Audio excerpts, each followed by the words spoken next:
Okay, now I think that you've got a vivid idea about discourse analysis, uh, classroom connections, conversational analysis, corpus linguistics, and so forth. And now I'd just like to move to another major criterion, which is of paramount importance in discourse analysis. They used to say socio-pragmatics and pragmalinguistics. And before getting started with this point, I'd just like to draw attention to second language acquisition. And in fact, second language acquisition becomes an exceedingly difficult task when socio-pragmatics. And when we talk about socio-pragmatics, we're talking about the interface between pragmatics and social context or social organization. That's why it's called actually socio-pragmatics. And pragmalinguistics, which is defined as the intersection of pragmatics and linguistic forms. So second language acquisition has become a difficult task because these two variables, socio-pragmatics and pragmalinguistics features are brought to be. And in this context, Caspi and Hoover, two major researchers in this field, in 2005, and other researchers, of course, have all demonstrated the difficulty of such conventions because of subtle cross-cultural contrasts and also because of variations in politeness, for example, and formality, are particularly touching.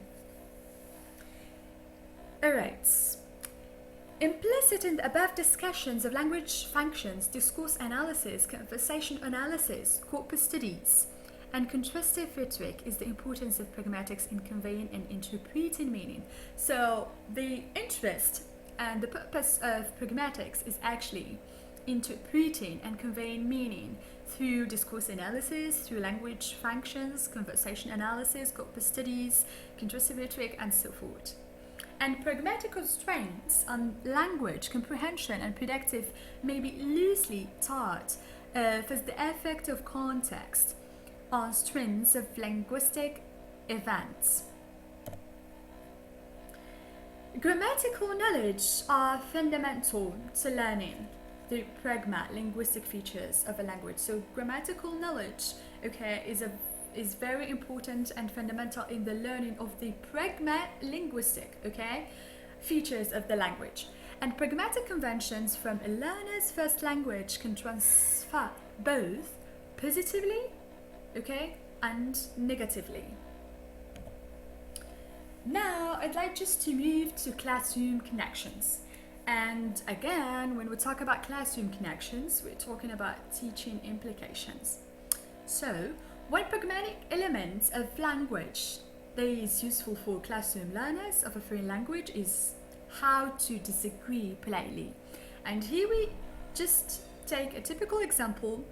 For instance, the way you talk with, the way actually you start a conversation, and the way you show disagreements but in a polite way.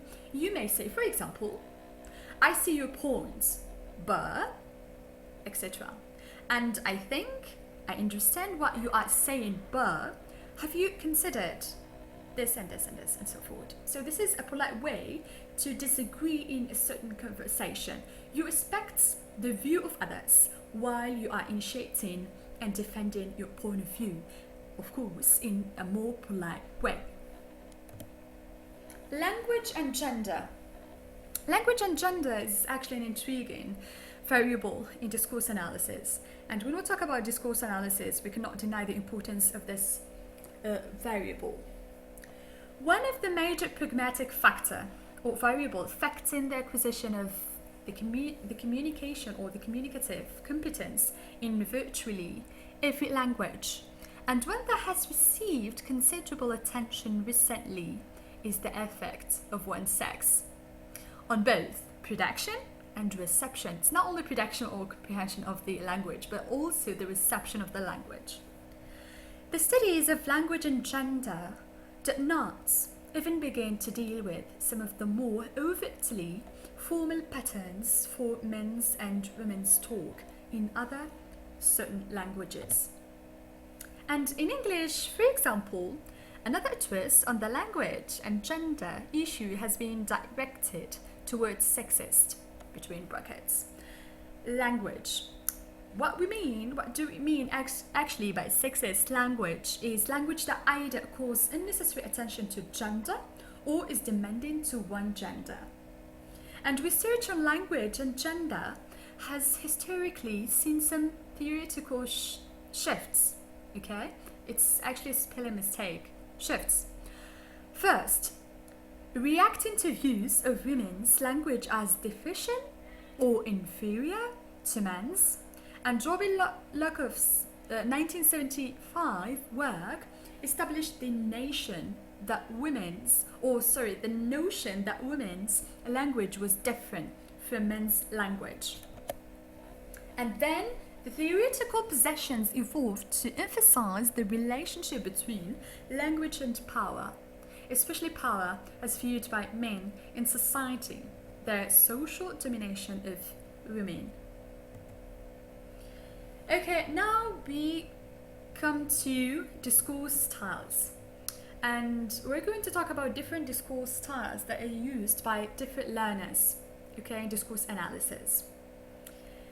Another important issue in describing the communicative competence is the way we use language in different styles, depending, of course, on the context, because when we talk about discourse analysis, we're talking about the context, as we have defined before discourse analysis. It's mainly about the context in which we use the language. It's more than a sentence, it's something else, which is the context in which we use a particular language and we yield different meanings. Okay, so is the way we use language in different styles depending on the context of communicative acts in terms of subject matter, audience, occasion, shade, experience, and purpose of communication. So discourse styles take into account terms like subject matter, audience, targeted audience, occasion, shared experiences, and purposes of communication. Martin Jew's 1967 provided one of the most common classifications of speech styles, okay, using the criterion of formality, which tends to subsume subject matter, audience, and occasion. Actually, Martin Jew described 5 levels or 5 types of formality. He first talked about an oratorical style, and oratorical style is used in public speaking, okay, so it's first and foremost used in public speaking before a large audience, okay. Wording, intonation, for example, numerous rhetorical devices are appropriate in oratorical style, so it has to do with public speaking. He talked also about a deliberative style, which is used in addressing audiences. Okay, usually audiences like too large to permit effective interchange between speakers, for example, and hearers, etc. And a consultative style, which is typically a dialogue.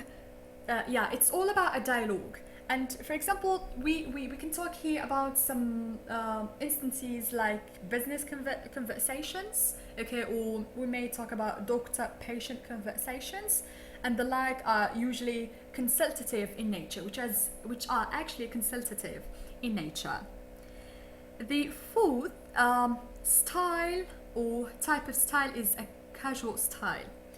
And this style is actually, evolves around a conversation between friends or family or colleagues, or sometimes from, members or relatives in the context of social guarded barrier. Okay, so it has to do with social guarded barrier. Okay, and finally, an intimate style. Intimate style is one which is actually characterized by complete absence of social inhibitions. Okay, so there are actually no social inhibitions when it comes to intimate style. And for example, we may think about members of family and is most of the time an innate style actually, all right? And I think this is the end of my presentation, and I'm really very glad to present and to record this video and to talk about discourse analysis. And I hope that you're gonna enjoy listening to my presentation, and best of luck. Best regards. Thank you.